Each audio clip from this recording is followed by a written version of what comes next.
ఏది మేము మొక్కుతాం రా హనుమంతుని, మేము ఎప్పుడు మొక్కుతాం, మేము నిజమైన హిందువులం, మేము మొక్కుతూనే ఉంటాం. అర్థమైందా బండి సంజయ్ లుచ్చ నా కొడక? నువ్వు చెప్పురా చూద్దాం, హనుమాన్ చాలీసా చెప్పురా, నేను చెప్తా ఇను లుచ్చ నా కొడక. హనుమాన్ జై జై హనుమాన్ భగవాన్ की जय. ओम नमः शिवाय.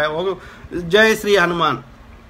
जय हनुमान ज्ञान गुण सागर जय कपीशति लोक उजागर रामदूता तुलित बलधाम अंजनी पुत्र पवन सुत नाम महावीर विक्रम बजरंगी कुमति निवार सुमति के संगी कंचन वरण विराज सुवेशा कानन कुंडल कुंचित केश हाथ वज्र औध्वजा विराजै कांते मूंज जनाऊ साजै शंकर सुवन केसरी नंदन तेज प्रताप महाजगवंदन विद्यावान गुणी अति चातुर राम काज करिवे को आतुर राम प्रभु चरित्र सुनिवेको रसिया राम लखन सीता मन बसिया सूक्ष्म रूप धरि सिंह दिखावा विकट रूप धरि लंक जलावा भीम रूप धरि असुर संहारे रामचंद्र के काज सवारे लाय सजीवन लखन जियाये श्री रघुवीर हरषि उर लाये रघुपति कीन्ही बहुत बड़ाई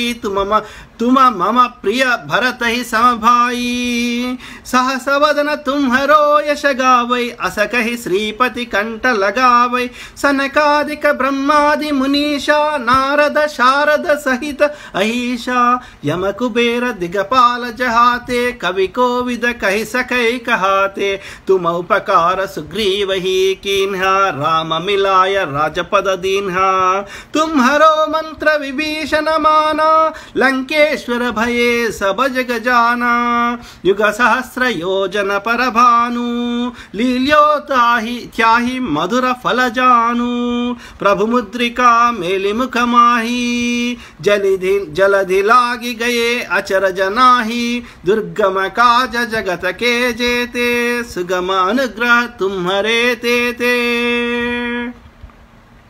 राम दुआरे तुम रखवारे होतन अज्ञा बिनु पैसारे सब सुख लहे तुम्हारी शरणा तुम रक्षक काहु को डरना आपन तेज संहारो आपै तीनों लोक हांकते कांपै भूत पिशाच निकट नहीं आवै महावीर जब नाम सुनावै नासै रोग हरै सब पीरा जपत निरंतर हनुमत वीर संकट से हनुमान छुड़ावै मन क्रम वचन ध्यान जो लावै सब पर राम तपस्वी राजा तिनके काज सकल तुम साजा और मनोरथ जो कोई लावै सोई अमित जीवन फल पावै चारों युग परताप तुम्हारा है प्रसिद्ध जगत उजियारा साधु संत के तुम रखवारे असुर निकंदन राम दुलारे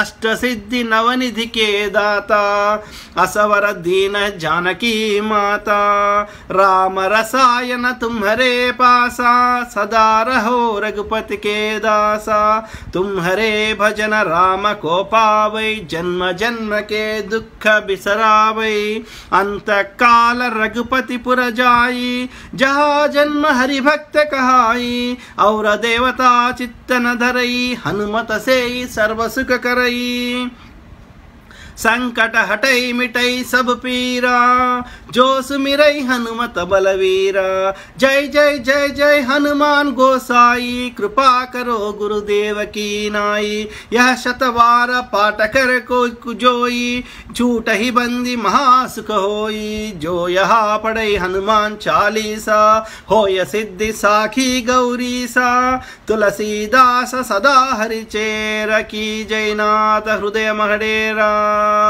पवन तनय संकट हरन मंगल मारुति रूप राम लखन सीता सहित हृदय बसहुर सुरभूप అయిపోయింది. జై వీర హనుమాన్ కి. హనుమంతుడు అందరినీ చల్లగా చూడాలని కోరుకుందాం. ఓకే, కాబట్టి అరే అవులనా కొడుక మేము సొక్క హిందువులం రా, బీజేపీ ఆర్ఎస్ఎస్ గాడిద కొడుకులు హిందుత్వం పేరు మీద ఓట్లు అడుక్కునే గాడిద కొడుకులు తప్ప హిందువులని యొక్క ట్యాక్స్ హిందువులను దోసుకొని తినుకుంటా, హిందువులను నాశనం చేసుకుంటా, హిందువులను పేదవాళ్ళని చేసుకుంటా, ఒక్కటి కట్టింది లేకుండా పొద్దుగా లేస్తే ప్రజల ఎడ్డినా కొడుకులం అనుకుంటున్నావు. తోలు తీస్తాం, గుర్తుపెట్టుకోండి. మేము సొక్కం హిందువులం కాబట్టి మేము హిందువులం ఎవ్వరం కూడా బీజేపీ ఆర్ఎస్ఎస్ తీవ్రవాదులకు ఓటేయం. ఓకే, నా హిందుత్వము సౌభ్రాతృత్వాన్ని, యొక్క ప్రేమని, ఆప్యాయతని, నా మతాన్ని ప్రేమిస్తా, అన్య మతాలను గౌరవిస్తా, మా అమ్మని ప్రేమిస్తా, నా ఫ్రెండ్ వాళ్ళ అమ్మని గౌరవిస్తా. ఇది నా హైందవ ధర్మము, ఇది నా సనాతన ధర్మము. కాబట్టి నా రాముడు ఇదే చెప్పిండు, నా కృష్ణుడు ఇదే చెప్పిండు, నా అమ్మవారి శక్తి స్వరూపిణి ఇదే చెప్పింది, నా యొక్క హనుమంతుడు ఇదే చెప్పిండు. కాబట్టి మేము సొక్కం హిందువులం. కాబట్టి దయచేసి నా సోదరీమణులారా, హిందూ బంధువులారా, మన అందరం కలిసి, మనందరం హిందువులం కలిసి ఈ బీజేపీ ఆర్ఎస్ఎస్ హిందుత్వం పేరు మీద మన యొక్క భావోద్వేగాలతో ఆడుకుంటూ మన యొక్క ట్యాక్స్ డబ్బులు దోసుకొని తింటున్నటువంటి గాడిద కొడుకులని యొక్క మొత్తం దేశాన్ని పాకిస్తాన్ ఆఫ్ఘనిస్తాన్తో కంపేర్ చేసి ఒక 3rd largest economy, America Russia తర్వాత 2nd లార్జెస్ట్ ఎకానమీగా ఉన్నటువంటి భారతదేశాన్ని, టాప్ 10లో ఉన్నటువంటి భారతదేశాన్ని బాటమ్ 10లోకి తీసుకొచ్చి నరేంద్ర మోడీ, గుజరాతీ వ్యాపారులు, గుజరాతీ నాయకులు దోసుకుంటున్నటువంటి దౌర్జన్యం, అదానీలు, అంబానీలు, అమిత్ షాలు, మోడీలు దోసుకుంటున్నటువంటి దౌర్భాగ్య స్థితి. కాబట్టి మన 84% మంది భారతీయులు పేదరికంలోకి పోయారు. హిందువులు పేదరికంలోకి పోయారు. ఇలా మనకి పెట్రోల్ మీద 120 రూపాయలు ట్యాక్స్ తీసుకున్నా, 60 రూపాయలు ట్యాక్స్ తీసుకున్నా, 120 రూపాయలు అయినా కానీ, సిలిండర్ మీద 1200 అయినా కానీ, ఇంకా అనేక డే టు డే ధరలు పెరిగినా, బ్యాంకులో పైసలు దాచిపెట్టుకుంటే వాటి మీద మన డబ్బులు తీసుకున్నా, మళ్ళీ ఇన్ని లక్షల కోట్ల అప్పు చేస్తే మోడీ తీర్చాడు, అవి మనమే తీర్చాలి. ఆ విధంగా 64 ఏళ్ళల్లో 13 ప్రధానమంత్రులు చేసిన అప్పు 56 లక్షల కోట్లు ఉంటే, ఒక్క మోడీ 8 ఏళ్ళలో చేసిన అప్పు 100 లక్షల కోట్లు దాటింది. అది కాకుండా ఉన్న కంపెనీలు అన్నీ అమ్మేస్తున్నాడు. ఆ పైసలు అదేవిధంగా మేము రిజర్వ్ బ్యాంక్ దగ్గర దాచుకున్న రిజర్వ్ సొమ్ము, ఇంత సొమ్ము ఎడిపోయింది. కాబట్టి దేశాన్ని అస్తవ్యస్తం చేస్తూనే హిందుత్వం పేరు మీద మన హిందువులని నాశనం చేస్తున్నటువంటి ఈ బీజేపీ ఆర్ఎస్ఎస్ తీవ్రవాదులను తన్ని ధర్మేయాల్సిన అవసరం ఉంది. మనం ఈ భావోద్వేగాలకు గురి కావద్దు. వానికి సచ్చినా ఓటేయదు. మళ్ళీ మన దేశంలో ప్రజాస్వామ్యాన్ని పునరుద్ధరించుకోవాల్సిన అవసరం ఉంది. మనందరం అన్నదమ్ములము. హిందూ, సిక్, ఇసాయి అందరం భారతదేశంలో పుట్టిన ప్రతి వాడు భారతీయుడే. అందరము సమానంగా ఒక అన్యోన్యతతో ప్రజా సమస్యల మీద, అభివృద్ధి మీద మన దృష్టి కేటాయించి అందరం అన్నదమ్ములు లెక్క బతుకుదాం. ఓకే, హాయ్ ఫ్రెండ్స్, మా టుడే టుమారో యూట్యూబ్ ఛానల్ చూస్తున్నందుకు చాలా థ్యాంక్స్. మరిన్ని లేటెస్ట్ వీడియోస్ కోసం వెంటనే సబ్స్క్రైబ్ చేయండి. అలాగే ఈ బెల్ ని కూడా రింగ్ చేసేయండి. మా నోటిఫికేషన్స్ అన్ని మీ మొబైల్లో వస్తాయి. అలాగే మా వీడియోస్ మీకు నచ్చితే లైక్ చేయండి, షేర్ చేయండి, నచ్చకపోతే కామెంట్ చేయండి.